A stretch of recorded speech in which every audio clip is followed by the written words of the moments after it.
이제 국민연금 1단계 국민연금에서 알아봤고요. 이제 2단계, 3단계 또 쭉 알아봐야겠죠. 그렇죠. 2단계는 아까 전에 기업연금, 퇴직연금이라고 얘기하셨죠? 네. 그 퇴직연금은 아까 이제 가장 중요한 부분이 그동안 일시적으로 받았던 것을 연금화했다는 부분이 가장 이제 전환 포인트가 됐겠고요. 네네. 종류가 있습니다.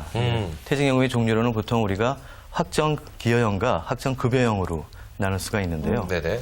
먼저 확정급여형을 말씀드리면 말 그대로 그 근로자가 나중에 받아야 할 퇴직금을 미리 확정되어 있다는 것이죠. 네네네. 그러니까 결국은 이제 회사가 부담할 부분을 실제로 그 회사에서 운용을 하는데 나중에 회사가 어떻게 운용하느냐에 따라서 실제로 회사의 부담이 적거나 많아지게 되는 거고요. 실제로 근로자들은 예전의 퇴직금 제도와 같다고 생각하시면 됩니다. 네. 그러니까 실질적으로 근로자 입장에서는 만약 확정급여형을 선택했을 경우에는 전혀 실질적으로 이 운용의 주체가 되거나 위험을 직접적으로 부담할 필요는 없다는 것이죠. 그렇군요.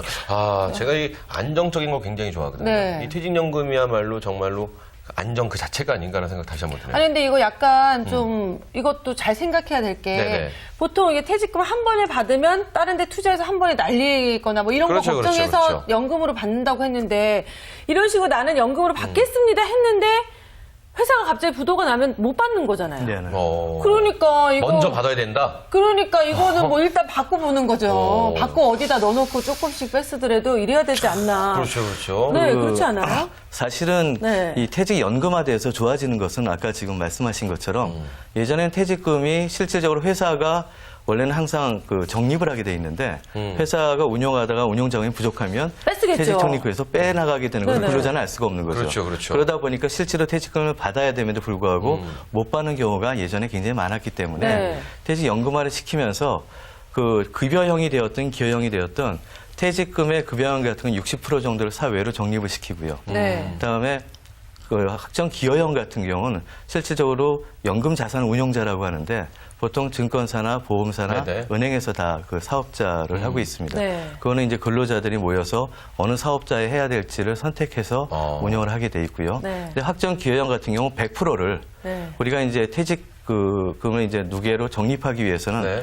기업에서는 12분의 1 정도를 매달 각출하게 돼 있는데 네. 그걸 예전에는 기업 내부에서 했었다면 이제 외부의 그 금융기관에다 예치함을 통해서 운용을 하게 되기 때문에 네. 근로자 입장에서는 안전하게 된 안전하다. 것이죠. 100% 안전하게 됐고요. 그래서 확정기여형은 급여형에 비해서도 100%를 내가 네. 다 받는 셈이 되기 때문에 네. 첫 번째 안전하고요. 두 번째로는 회사는 매달 12분의 1씩만 사회기관, 금융기관에 네네네. 예치를 하면 회사로서의 책임은 끝나는 거고요. 그 나머지는 그 금융 자산 운용 기관이 얼마나 그것을 운용 성과가 좋냐 나쁘냐에 따라서 그 확정 기여형을 선택한 근로자는 자기의 퇴직 연금액이 많냐 적냐가 구분이 되는 것이죠. 그래요? 괜찮네요. 지금 말씀대로 네. 하면 굉장히 안전하고 네, 그렇죠. 그러네요. 충분히 해야 되지 않을까 좀. 한 방에 훅 안 받아도 되겠네요. 네, 그렇죠. 네. 알겠습니다. 자, 이제 마지막으로 이제 개인연금에 대해서 저희가 들어봐야 될 텐데요. 이 개인연금, 종류가 너무 많습니다. 많아요. 그렇죠. 네. 이거 어떤 것부터 어떻게 선택을 해야 될지부터 헷갈리는 게 바로 개인연금이 아닌가 싶은데, 개인연금에 대한 좀 상세한 설명 좀 근데 부탁드리겠습니다. 요즘에는 모든 뭐 약간 적금 은행이나 보험사에서 하는 것들이 네네. 다 연금형으로 전환되는 상품들이 굉장히 많잖아요. 네, 있습니다, 네, 그것도. 그럼 그거 아무거나 선택해도 괜찮은 건가요?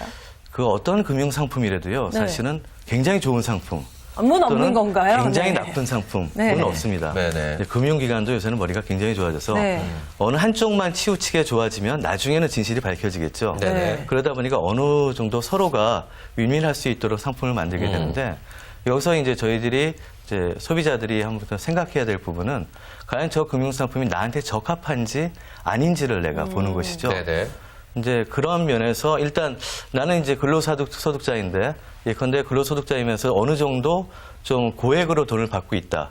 그러면 더 유리한 것이 바로 세제 적격 상품이 되겠습니다. 아, 네. 그러니까 저희가 이제 세금은 그 근로소득세라는 거는 누진세 개념으로 돼 있지 않습니까? 네. 뭐 6%, 16%, 25%, 33% 이렇게 가게 돼 있는데 그러한 부분에 대해서 좀 더 소득이 많을수록 내가 세제 적격 연금 상품에 가입을 하게 되면 실질적으로 훨씬 더 제가 세금을 소득 공제로 절감하는 부분이 굉장히 커지는 부분이고요. 네네네. 근데 대신 이거의 단점은 나중에 연금을 받게 될 때 연금 소득세라고 해서 5.5%를 지불하게 됩니다. 네. 근데 나중에 연금을 받을 때 전체 연금액이 600만 원이 넘어가면 우리가 공적연금이 있는 분들은 당연히 600이 넘어가겠죠. 네네. 게다가 개인연금에 이 세제 적격 상품을 가입하면 나중에 또 종합과세가 되기 때문에 그 당시에 되면은 소득 공제가 별로 없어져서 오히려 더 많은 세금을 부과될 수 있기 때문에 차라리 그렇다면 일정 부분 한 가지에 대해서만 세제 적격 상품 하나를 가입하시고 나머지는 모두 비과세 네. 상품을 가입을 통해서 나중에 연금을 받는다 하더라도 세금을 줄일 수 수 있는. 있게. 비과세는 보통 10년 이상 아닌가요? 7년 이상? 그렇습니다. 10년 이상? 네, 7년 이상은 7년 2005년도 이후에 바뀌게 되고요. 아, 이 사람. 은행을 그렇게 최근에 자주 갔으면서. 아니, 뭐, 비과세를 낼 만큼의 어떤 뭐 그런 게 없기 때문에 저는. 그렇군요. 알겠습니다. 근데 네. 제가 정말 궁금한 거는요. 이 연금의 이제 종류가 굉장히 많은데 지금 말씀하신 대로 하면 될 것 같아요. 근데 지금은 알 것 같아요. 근데 또 은행을 가고 또 시간이 지나면 또 이게 네. 굉장히 헷갈리거든요. 그럼요. 차라리 은행이나 이런 데 뭐 증권사나 방문을 해서 네. 나의 상황을 자세하게 설명을 해주고 어떤 상품이 좋습니까? 그러면 그것도 좋은 그쪽에 방법일 상담을 것 해주는 같아요. 대로 가보는 수순. 이건 어떨까요? 연금은 무조건 들어야 된다는 전제하에. 네, 연금을 무조건 들으신다고 한다면 네. 그 기간에 따라서 좀 다릅니다. 네네. 근데 이제 저희가 은행에 가면 보통 연금 신탁이라 그래서 네. 사실은 이제 어떤 공시 이율에 따라서 움직이게 되죠. 그리고 보험 같은 경우도 이제 예정 이율에 따라 좀 틀려지고요. 공시율에 따라 변동이 되고요. 근데 거의 확정금리 상품에 가깝기 때문에 좀 더 안정적인 분들은 저렇게 보험이나 또는 그 은행에 가서 연금 신탁을 받으시면 될 것 같고요. 그렇군요. 만약에 나는 조금 수익률을 좀 냈으면 좋겠다라고 했을 때는 그 증권사에 가시면 네네. 연금 펀드라는 것이 있습니다. 펀드. 연금 펀드로 하시면은 10년 정도 이상을 하시게 되면 수익률이 장기간을 통해서 리스크는 좀 떨어진다고 얘기를 하고요.